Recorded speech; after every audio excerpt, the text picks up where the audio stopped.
The day I bought my first house, my cousins decided it belonged to them. I should have seen it coming. They'd been treating my life like a timeshare for years.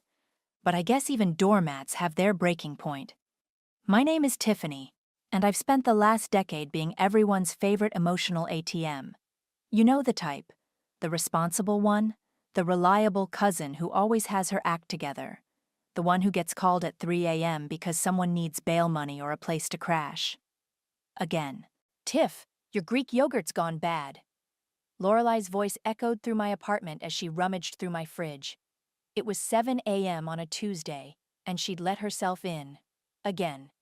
With my spare key that was supposedly for emergencies only. That yogurt was fresh yesterday, I called back from my bedroom where I was getting ready for work. Before you stayed over, without asking. Well, it tastes funny now. I heard the distinct sound of my entire yogurt container hitting the trash. You should really buy the brand I like anyway. The organic one? I closed my eyes and counted to 10. My mortgage approval letter sat heavy in my purse, a secret I'd been guarding for weeks. After 5 years of overtime and side gigs, I'd finally done it. My own place, my rules, no more surprise roommates. Hey, did you wash my workout clothes from last week? Reagan appeared in my doorway wearing my favorite sweater. I left them in your hamper. You mean the ones you've left here for 3 weeks? I adjusted my blazer, avoiding her eyes in the mirror. No, I didn't wash your clothes. Again. God, you're so uptight lately. Reagan flopped onto my bed, messing up my carefully made sheets. What's your problem? My problem was currently sprawled across my bed wearing my clothes, but I kept quiet. I'd learned long ago that confrontation just led to family-wide drama, tears, and guilt trips about blood being thicker than water.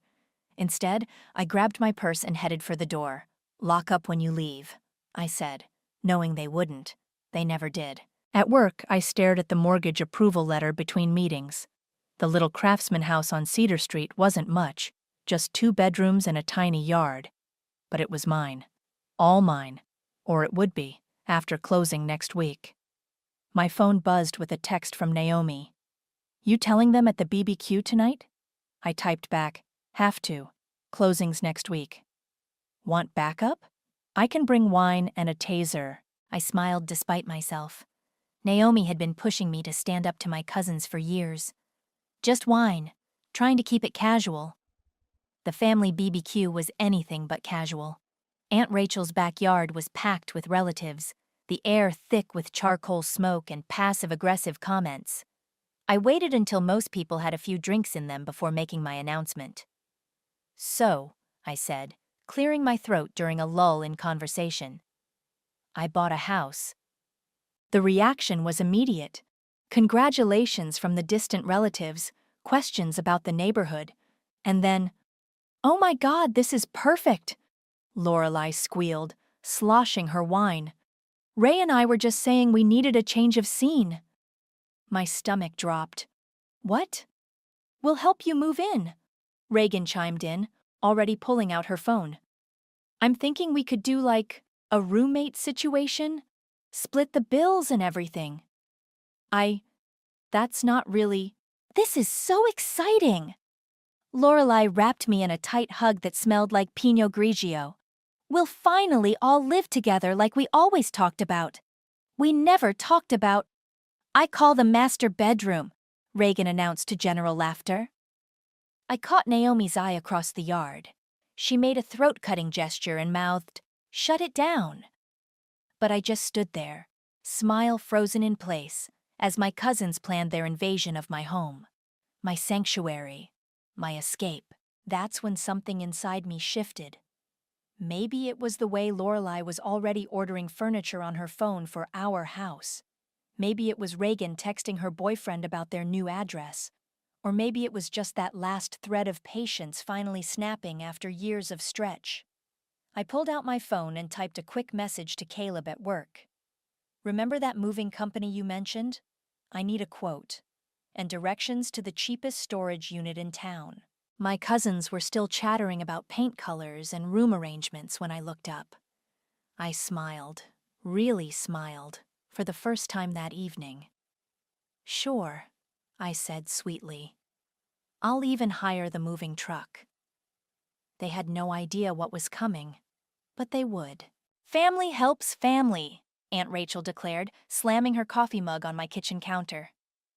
It was 8 a.m. on a Sunday, and somehow my simple house purchase had turned into an impromptu family meeting. I raised you better than this, Tiffany. I hadn't even said no yet. I'd just suggested very gently that maybe my new house wasn't big enough for 3 adults. It's 2 bedrooms, I pointed out, trying to keep my voice level. And I need one for my home office. You can put your desk in the living room, Lorelei waved her hand dismissively. She was already measuring my kitchen windows with a tape measure she'd brought. These curtains won't work. I'm thinking something in emerald green. I haven't even closed on the house yet. Which is why it's perfect timing. Reagan bounced in, carrying a stack of home decoration magazines. We can help you make all the decisions. Oh, we should do a feature wall, something bold. My phone buzzed, a text from Naomi. How's the ambush going? I typed back quickly. They're redecorating my house before I've even moved in. Tell them to back off, came the immediate response.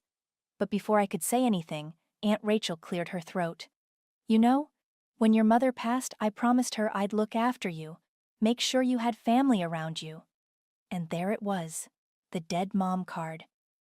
I gripped my coffee mug tighter. Mom would want you to be happy, I said quietly. Exactly, Lorelei jumped in. And what could make you happier than living with your cousins? We're practically sisters. Sisters who never paid rent, ate all my food, and treated my belongings like a free shopping mall. I need to get to work, I said, standing up. It was Sunday. Oh, speaking of work, Reagan piped up, I might need to borrow some money for the move, just until my Instagram influencer career takes off. I walked to my bedroom, closed the door, and called Naomi. Girl, you need to shut this down, she said without preamble. I know. Then why aren't you? I watched through my window as Lorelei's BMW pulled up, loaded with more magazines and what looked like fabric swatches. Because I'm tired of fighting, I said. Tired of being the bad guy? Tired of being their doormat? Yeah. Then do something about it. I ended the call and opened my laptop. A new email from Caleb popped up. Storage unit reserved, 10x15, climate controlled, first month paid, moving company on standby. Another text from Lorelei lit up my phone. Found the perfect sectional for our living room. Only $3,000. You can put it on your credit card and we'll totally pay you back. I closed my eyes, remembering the last time they'd promised to pay me back. And the time before that. And before that. The doorbell rang. Isaiah stood there, looking uncomfortable. Hey, cuz, he said, shuffling his feet. Mom sent me to help with the planning. Of course she did. I let him in. Look, I know Lori and Ray can be intense, he started. Intense? I laughed. They've already picked out curtains, furniture, and decided which bedroom is theirs. In my house. They're excited. No, they're entitled. The words came out sharper than I intended. And everyone enables them. Isaiah had the grace to look ashamed. We're family. Stop. I held up my hand. Just stop. Being family doesn't make it okay to take advantage of someone. Nobody's taking advantage. Really? I pulled out my phone and showed him my notes app. Want to see how much money they owe me? Want to count how many times they've borrowed my clothes and never returned them? Or maybe we should talk about the time they threw a party in my apartment while I was at a funeral. Isaiah went quiet.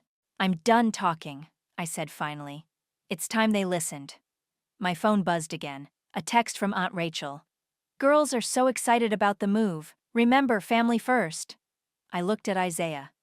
You might want to clear your schedule for moving day. It's going to be interesting. What are you planning? I smiled, the same sweet smile I'd been perfecting for years. Just helping family. Isn't that what we're supposed to do? He looked worried, but didn't press further. Smart man. After he left, I called Caleb. You still got that storage connection? I asked when he picked up. Yeah. Why? Because I need a favor. And I need you to keep a secret. I'm listening. I watched another car pull up outside. Reagan with more magazines and what looked like paint samples. Time to teach my family about boundaries, I said. The hard way. You can just stack those boxes in the living room, I said sweetly, watching Lorelai and Reagan haul in their 5th load of belongings. Moving day's only 2 weeks away. This is just the first batch, Lorelai announced, dropping a box labeled designer shoes onto my couch. We figured we'd get a head start. You know, make the actual move easier. I nodded, snapping a quick picture of the growing pile when they weren't looking. Evidence, just in case. Oh, Reagan squealed, clapping her hands. I had the best idea for the attic space. I could turn it into my yoga studio. I've been wanting to start teaching classes. Last month you wanted to be a food critic, I reminded her. That was before I discovered my spiritual path, she said, rolling her eyes. Besides, this could be really profitable. We could charge people for classes. In my house? Our house, Lorelai corrected, unpacking a crystal vase I definitely hadn't agreed to display. Family sharing space, remember? My phone buzzed. Caleb. Storage units ready. Want to do a walkthrough? Can't, I typed back, watching the invasion in real time. Need backup? I looked up as Reagan started rearranging my bookshelf to make room for her collection of healing crystals. Not yet, but soon. The doorbell rang. Naomi stood there with 2 cups of coffee and raised eyebrows. Wow, she said, taking in the boxes. They're really doing this, huh? Oh, hi, Naomi, Lorelai called out, not looking up from where she was measuring wall space. We're just getting settled in. You should come to Ray's yoga classes once we're moved in. Naomi shot me a look that clearly said, Are you kidding me? Actually, I said, accepting the coffee. Naomi's helping me catalog everything that's being moved in, for insurance purposes. That got their attention. Insurance? Reagan asked, suddenly nervous. Of course, I said, taking a sip of coffee. Have to make sure everything's properly documented, in case anything gets damaged in the move. Lorelai and Reagan exchanged glances. Speaking of the move, Lorelai said slowly, we should probably talk about the moving truck costs. Since we're bringing most of the furniture. Oh, don't worry about that, I smiled. I've got it all arranged. Professional movers, insurance, everything. Really? Reagan brightened. That's so generous. That's our Tiff, Lorelai grinned, going back to her measuring. Always taking care of everyone. Naomi made a choking sound that she covered with a cough. My phone buzzed again. This time it was Isaiah. You sure about this? They're telling everyone they're moving in with you. Let them talk, I typed back. More boxes arrived throughout the day. Clothing, shoes, makeup, exercise equipment Reagan had never used. Lorelai's entire collection of wine glasses. With each delivery, I took careful photos and notes. The attic's going to need better lighting for yoga, Reagan declared, coming down from her 3rd inspection. And probably some mirrors, full-length ones. And soundproofing, Lorelai added. For the meditation sessions. Absolutely, I agreed. Bring everything you need. After they finally left, Naomi helped me document the boxes. This is insane, she said, reading labels. Winter formal gowns? Vintage handbags? Are they moving in or opening a boutique? Both, probably. I sent the photos to Caleb. How much can fit in that storage unit? Plenty, he texted back. You sure about this? It's going to get ugly. I looked around my living room, now cramped with their belongings. At the crystal vase Lorelai had placed on my coffee table. At the yoga mat Reagan had forgotten to take home. They made it ugly years ago, I replied. I'm just finally returning the favor. That night, I got a group text from Aunt Rachel. Girls' night planning session tomorrow. Let's discuss weekly dinner rotations once you're all moved in. Lorelai chimed in. I'm thinking Sunday roasts. I'll teach Tiff how to cook properly. Can't wait, I replied, adding a heart emoji. Then I pulled up the moving company's number and confirmed the date and special instructions.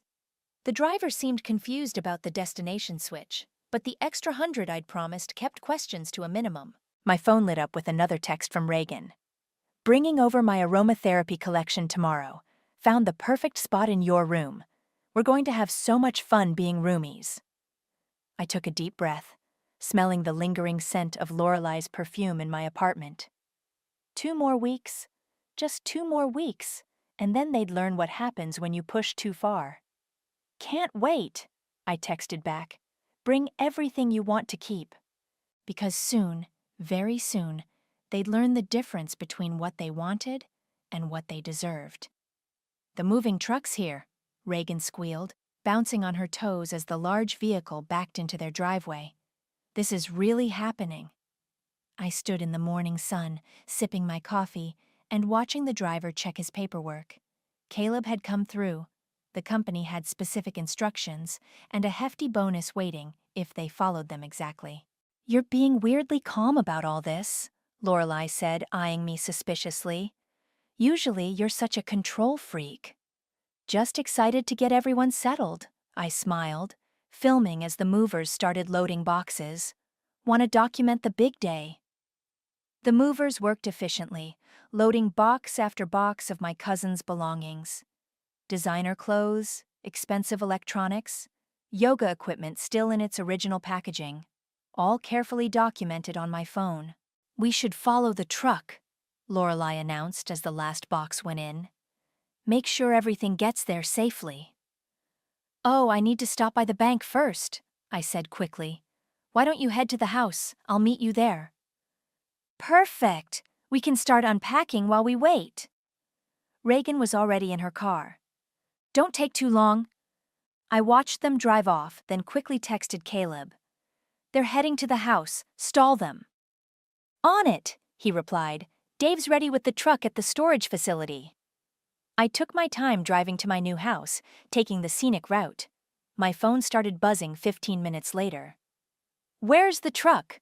Lorelei demanded when I answered. We've been waiting forever. Traffic probably, I said calmly. You know how it is on moving day. Everything takes longer than expected. Another 20 minutes passed. More calls, more texts.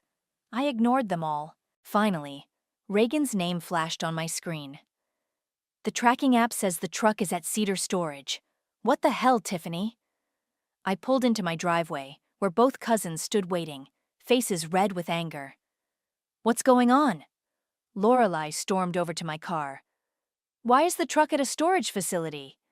I got out slowly, adjusting my sunglasses. Because that's where your stuff is going. What? Reagan's voice went shrill. This isn't funny, Tiff. It's not meant to be. I leaned against my car, feeling surprisingly calm. The unit's paid for 1 month. After that, it's your responsibility. Lorelei's face went from red to purple. You can't do this. We had an agreement. No, you had assumptions. Big difference. But all our stuff. Reagan was near tears.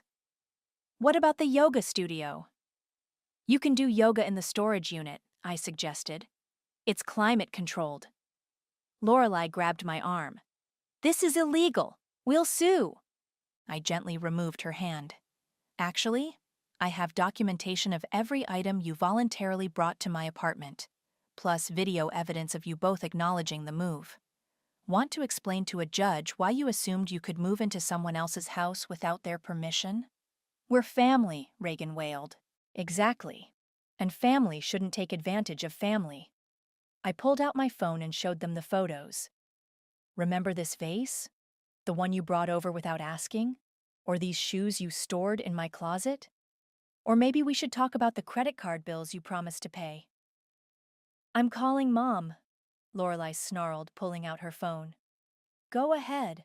I'm sure Aunt Rachel would love to hear about the party you threw in my apartment during Grandpa's funeral. That made her pause. You've got 1 month, I said quietly. After that, the storage company auctions off unpaid units. Might want to hurry. I hear designer clothes sell fast. You'll regret this, Lorelei hissed. The whole family will hear about what you did. You mean how I helped you move? How generous I was to pay for professional movers? How I made sure all your belongings were safely stored? I smiled. Go ahead. Tell everyone. Reagan was openly crying now. Where are we supposed to live? Probably wherever you were living before you decided to commandeer my house. I walked past them to my front door. I hear your mom has plenty of room. This isn't over, Lorelai called after me. Actually, it is. I turned back one last time. Oh, and I'll need my spare key back. Both copies. They stood in my driveway, speechless, as I went inside and locked the door. My phone immediately exploded with notifications. Aunt Rachel, Isaiah, various relatives demanding explanations. I ignored them all and texted Caleb instead. It's done. How'd they take it? About as well as you'd expect. I looked out my window at my cousins, now frantically calling everyone they knew. But for the first time in years, I can breathe in my own home. Worth it? I watched Lorelai and Reagan finally get in their cars, peeling out of my driveway like they were fleeing a crime scene. Ask me after the family fallout, I typed. But right now? Absolutely. 3 hours of blessed silence passed before my phone rang again. I'd been enjoying the peace, arranging my furniture exactly how I wanted it, when Reagan's number flashed on my screen. Why is there a note on our stuff? She shrieked before I could even say hello. Did you read it? I asked calmly, straightening a picture frame, one that Lorelai had always insisted was tacky. This storage unit is prepaid for 1 month. After that, it's all yours, she read, voice shaking. What kind of sick joke is this? Not a joke, just a reality check. My phone buzzed with another call. Aunt Rachel. I ignored it. We trusted you. Reagan was full-on sobbing now. We're supposed to be family. Funny how family only matters when you want something from me. Another call. Isaiah this time. Then 3 texts in rapid succession. Isaiah. Mom's having a meltdown. Isaiah. Grandma's flying in tomorrow. Isaiah. Emergency family meeting. You have to come. Great, I muttered, just as my doorbell started ringing incessantly.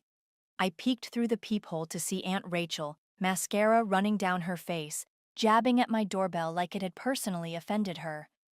Tiffany Marie, she shouted through the door. Open up right now. I took a deep breath and opened the door.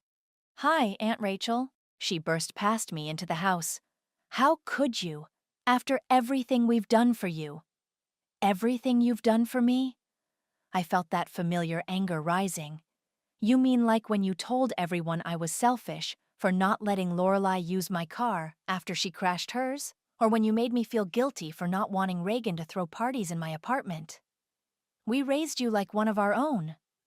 No, I said quietly. You raised me like something you owned. Her face went white. Your mother would be ashamed. My mother would have wanted me to stand up for myself. I walked to my kitchen and pulled out a folder. Want to see the spreadsheet of everything your daughters owe me? Or should we start with the photos of my apartment after their parties? This isn't about money. You're right. It's about respect. Something they've never shown me. My phone buzzed again. The family group chat was exploding. Lorelai. Hope you're happy with yourself. Reagan. My crystals could get damaged in storage. Isaiah. Grandma's plane lands at 9 a.m. Aunt Rachel. Family meeting tomorrow at 2 p.m. Everyone must attend. I muted the chat and looked at my aunt, still standing in my kitchen looking shell-shocked. You'll be there tomorrow, she said. It wasn't a question. Of course. I wouldn't miss it. After she left, I called Naomi. So, she said when she picked up, I hear World War III just started in your family. News travels fast. Girl, it's all over Facebook. Lorelai's posting cryptic status updates about betrayal and karma. Reagan's sharing quotes about toxic family members. I laughed despite myself. At least they're consistent. You okay? I looked around my quiet, peaceful house. No random clothes strewn about. No one rearranging my furniture or eating my food. No guilt trips or demands. Yeah, I said. I really am. Need backup for tomorrow's meeting? No, this is something I need to do alone. My phone buzzed with a text from Isaiah. Heads up. Reagan's talking about small claims court for emotional distress and property damage. I snorted and typed back, "Tell her to go ahead. I've got receipts." The next message was from Lorelei.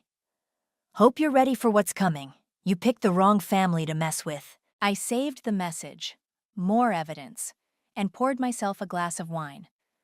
My phone kept buzzing with messages and calls, but for the first time in years, I felt no obligation to answer. Instead, I walked through my house, enjoying the silence. No one's yoga mat in the corner.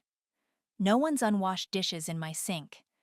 No one's expectations weighing me down. Another text, this time from Caleb. "Your cousins just tried to get into the storage unit. Security turned them away." "They okay?" I asked. "The security guard or your cousins?" "Both. Guard's fine. Your cousins left screaming about lawyers." I smiled and took another sip of wine. Let them scream. One final text came through from an unknown number. I almost ignored it, but something made me open it. "This is Grandma. We need to talk before tomorrow's meeting. Breakfast? 8 a.m.? I stared at the message for a long moment. Grandma had always been different from the rest. Tougher, fairer. But even she had her blind spots when it came to family. 8 a.m., I typed back. "But I'm not changing my mind." Her response was immediate. "Good, neither am I." Grandma was already at the diner when I arrived, a cup of black coffee in front of her and another waiting for me. She didn't look angry. If anything, she looked amused. "Quite a storm you've stirred up," she said as I slid into the booth. "They started it." "Oh, I know." She stirred her coffee slowly. "Remember when you were 10 and Lorelei convinced everyone you'd broken her new bicycle, even though she'd crashed it herself?" I blinked, surprised. "You knew about that?" "I've known about a lot of things, dear." She pulled out her phone, ancient but functional, and started scrolling through photos. Like this one. Christmas 3 years ago? The photo showed Lorelei wearing my brand new sweater, a gift I'd supposedly lost before even wearing it. "You've been keeping track?" "Someone had to." She put her phone away. "I wanted to see how long it would take you to stand up for yourself." The waitress came by with menus. We ordered. Eggs Benedict for me, blueberry pancakes for Grandma.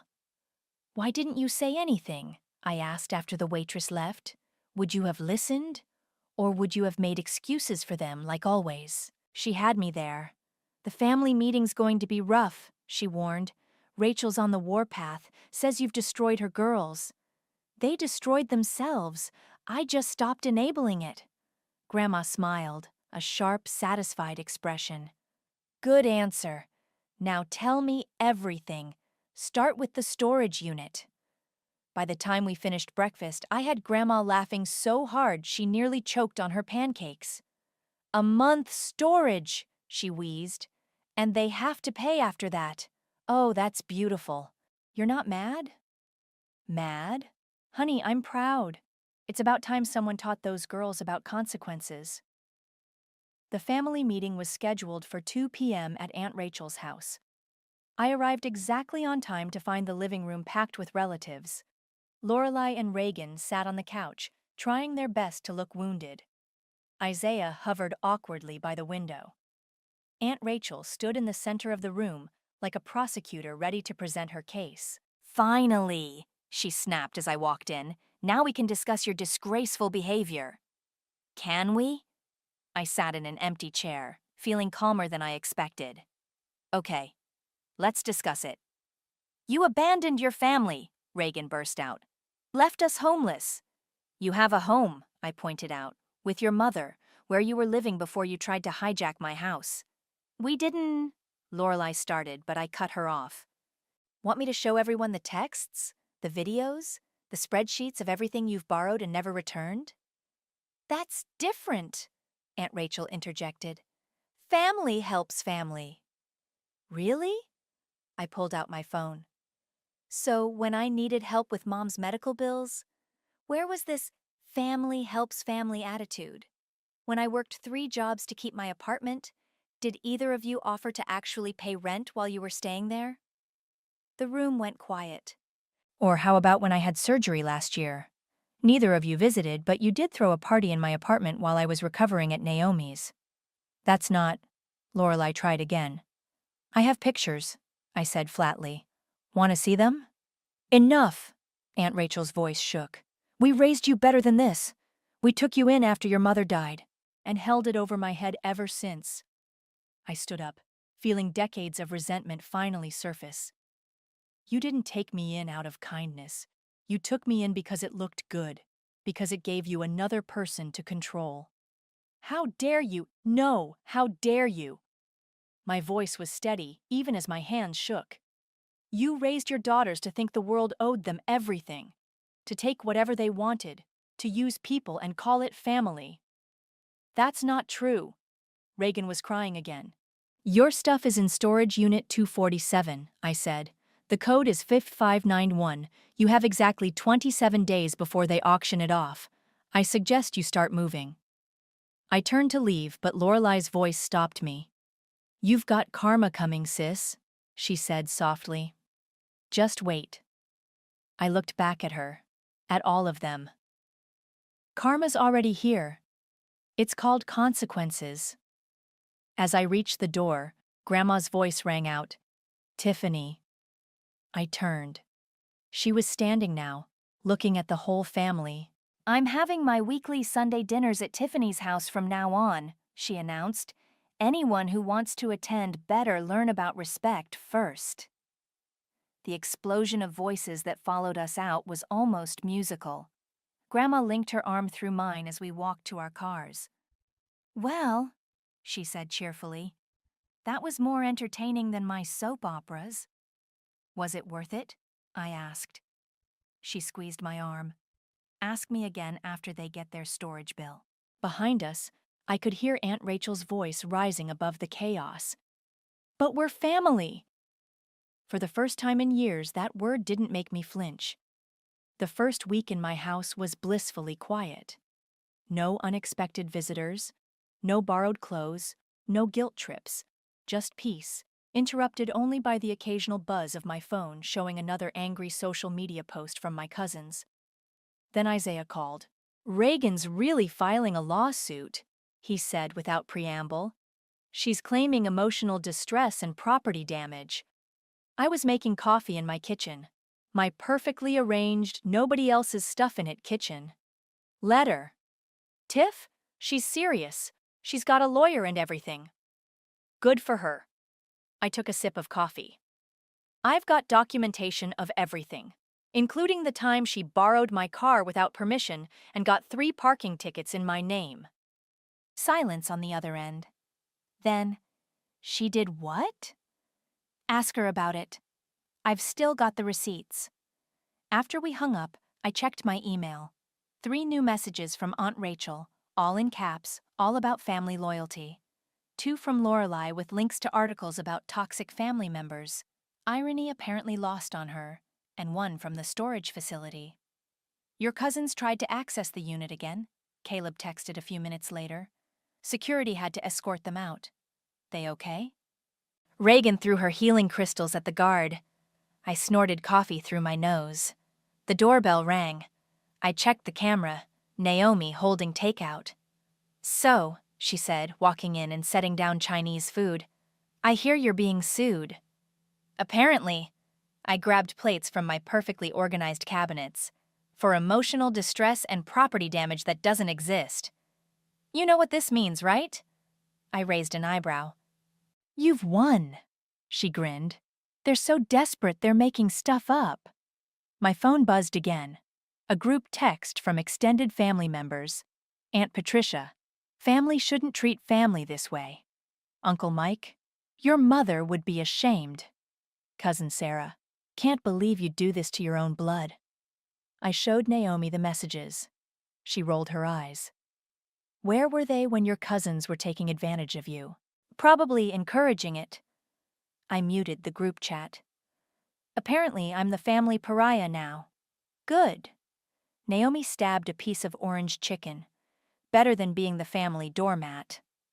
The next day, I came home from work to find my mailbox stuffed with printed screenshots. Every nice thing my cousins had ever done for me, compiled by Aunt Rachel. The note attached read, "See what you're throwing away?" I flipped through them. Lorelei letting me borrow a dress that she'd borrowed from me first. Reagan bringing me soup when I was sick, after crashing at my place for 2 weeks. All the favors that came with strings attached. The doorbell rang. Isaiah again. Reagan dropped the lawsuit, he said as soon as I opened the door. Let me guess. Her lawyer saw my documentation? He nodded. And the parking tickets, and the credit card statements, and the party videos. Funny how evidence works. He shifted uncomfortably. Look, I know they've been difficult. Difficult? I laughed. They tried to take over my house. They've been taking advantage of me for years, and everyone enabled it. Including me, he admitted quietly. I softened slightly. At least you can admit it. Mom's organizing a family intervention, he warned. She's getting everyone together next weekend. No? Tiff? No, I repeated firmly. I'm done with family meetings, done with interventions, done with guilt trips. They can keep their drama. I'm keeping my peace. My phone buzzed. A text from Grandma. Sunday dinner still on? Absolutely, I replied. Just us? And me? Isaiah asked hesitantly. I'd like to make things right. I studied him for a moment. He'd never been as bad as the others, just complacent. Maybe that could change. Dinner's at 6, I said finally. Don't be late. After he left, I walked through my quiet house again. Family photos I'd chosen. Furniture arranged my way. A space that was completely, utterly mine. My phone lit up with another barrage of messages, flying monkeys sent by Aunt Rachel to guilt me into compliance. I deleted them without reading. Then a final text from Lorelei. You'll regret this. Family is forever. I looked at the message for a long moment, thinking about all the years of manipulation, all the taking without giving, all the guilt trips and gaslighting. You're right, I typed back. Family is forever, but toxic relationships don't have to be. I blocked her number before she could respond. The doorbell rang again. I checked the camera, half expecting another angry relative. Instead, it was Caleb, holding coffee and wearing a concerned expression. Heard you might need backup, he said when I opened the door. Or at least caffeine. I smiled, letting him in. Both. Definitely both. Behind him, I could see Lorelei's car pulling up to the curb. Round 2 was about to begin. Lorelei didn't knock. She pressed the doorbell repeatedly like she used to do at my apartment. But this wasn't my apartment, and I wasn't that person anymore. Want me to handle it? Caleb asked, setting down his coffee. No. I straightened my shoulders. This is my house, my rules. I opened the door but blocked the entrance. Lorelei stood there, makeup perfect, smile cold. We need to talk, she said. No, we don't. Actually, we do. She held up her phone. See, Reagan might have dropped her lawsuit, but I've got my own evidence. Years of texts where you agreed to let us stay. Videos of us planning the move. Want to see how that plays in court? I smiled. Want to see the videos of you admitting you never planned to pay rent? Or the texts where you promised to pay back all the money you borrowed? Better yet, want to explain to a judge why you used my credit card without permission? Her smile faltered. You picked the wrong war, she said, echoing her earlier threat. No, you picked the wrong victim. I leaned against the doorframe. I'm not your backup plan anymore. Not your ATM, not your free storage unit or hotel or whatever else you needed me to be. After everything we've been through, you mean everything you put me through? She changed tactics, eyes welling up with tears. We're sisters, Tiff. Family. No, we're cousins who grew up together. And you're a bully who never grew up at all. The tears vanished instantly. You'll regret this. The whole family's turning against you. The family turned against me years ago, I said quietly. They just didn't notice because I never fought back. But I'm fighting now. Is that what this is? Your big revenge? No. I smiled again, genuinely this time. This is my peace. You're just mad because you're not allowed to disturb it anymore. She opened her mouth to respond, but my phone buzzed. A text from the storage facility. Unit 247 payment due in 48 hours. I showed her the screen. Better hurry.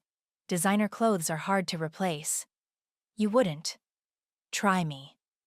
We stared at each other for a long moment, entitled Princess versus Reformed Doormat. Finally, she stepped back. This isn't over, she said, but her voice shook slightly. Actually, it is. I gestured to my security camera. And if you show up uninvited again, the police will have a lovely video to watch. She stormed off to her car, tires squealing as she left. I closed the door and turned to find Caleb watching me with something like admiration.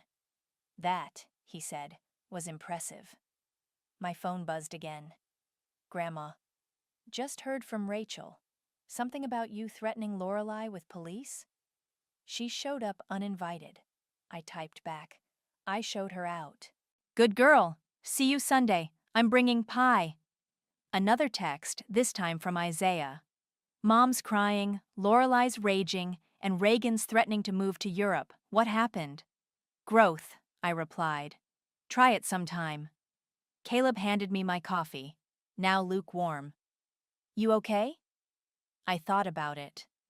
About the years of manipulation, the guilt trips, the taking and taking and taking, about how standing up for myself had cost me half my family, the half that never really cared about me anyway. Yeah, I said. I really am. My phone lit up one last time, an email notification from the storage facility. Unit 247 had been emptied. They'd finally collected their things. Want to celebrate? Caleb asked. There's a new restaurant downtown. Are you asking me out? He grinned. Depends. Are you saying yes? Before I could answer, a final text came through. From Aunt Rachel. You've broken this family. I hope you're happy. I looked around my peaceful house. At the friend who'd helped me stand my ground. At the security camera that meant I never had to be caught off guard again. At all the space that was mine alone. Actually, I typed back, I've fixed myself. The family can do what they want with that information. I blocked her number too, then turned to Caleb. Yes, to dinner. But I'm buying. Deal. He hesitated. You know they'll try again, right? People like that don't give up easily. I know. I picked up my keys, my house keys, that no one else would ever have copies of. But I don't give up easily either. Not anymore. We stepped outside into the evening air. My house stood quiet behind us. No unwanted guests, no drama, no guilt. Just peace. Hard-won, long overdue peace. Ready? Caleb asked. I locked my door, my house, my life, and smiled. Absolutely. Behind us, the security camera blinked steadily, guarding my boundaries. And for the first time in forever, I felt completely, utterly free.